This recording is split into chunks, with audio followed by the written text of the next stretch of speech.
Greetings, children. Welcome to the online classes. This is Aishwarya. Please like and subscribe the channel for the further updated videos. The following video is for class 3, subject General Science, chapter 13, Soil, part 3. So part 1 and 2 of this lesson, we learned what is soil, how the soil is formed. Soil is formed by weathering of rocks. What is the meaning of weathering of rocks? The breaking down of huge rocks into smaller pieces is called weathering of rocks. Weathering is a natural process where wind, rain and heat, river, movement of animals, etc. break down the rocks into tiny particles. It is very slow process and takes hundreds of years for the rocks to become soil. That is about the weathering of rock, how the soil is formed. Then why is soil important? Soil is important because it helps the trees to grow. Then rainwater can seep into the ground and many small animals like worms, ants and microbes, they live in the soil. So there are many uses of the soil to us, not only us, to our environment. So soil, next was soil horizons. Soil horizons means the soil has some layers which are called horizons. The few layers of soil are organic materials or humus, topsoil, subsoil, parent material and bedrock. So that is what we learned in our previous class. So continuing, I'll be reading out from page number 117. Please follow the textbook if you have it with you. Okay. So as we mentioned, rocks become soil over time.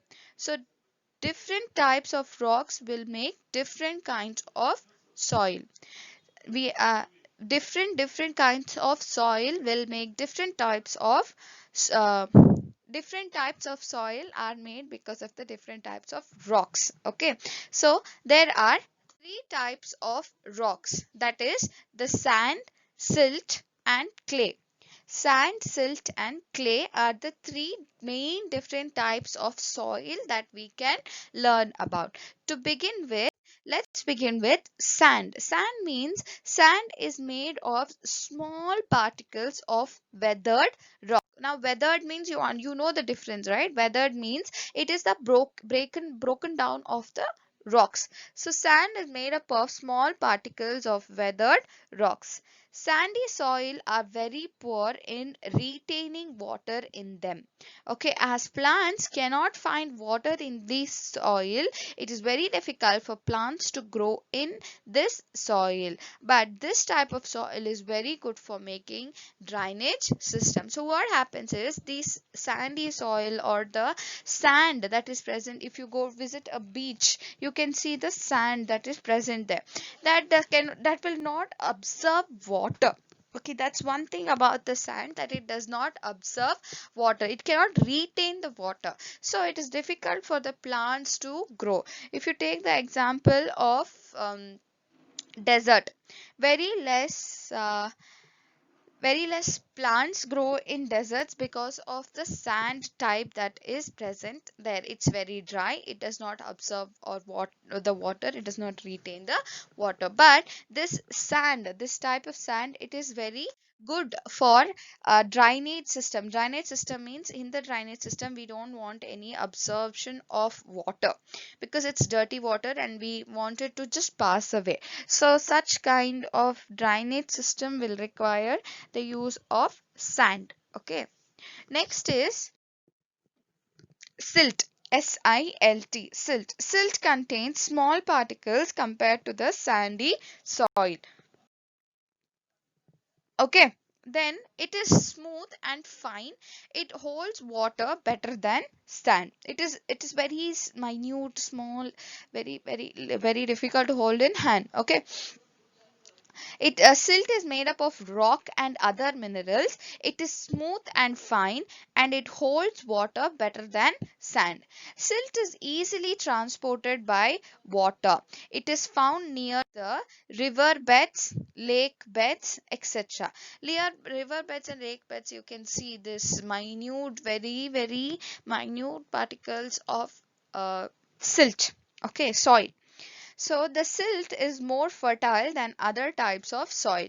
So silt is more fertile than other types of soil. Therefore, farmers use this soil to improve the soil fertility. To improve the soil fertility, to grow the crops better, this silt can be used, and it has the capacity to hold the water also. Unlike sand, sand cannot hold the water. That's one property about the sand.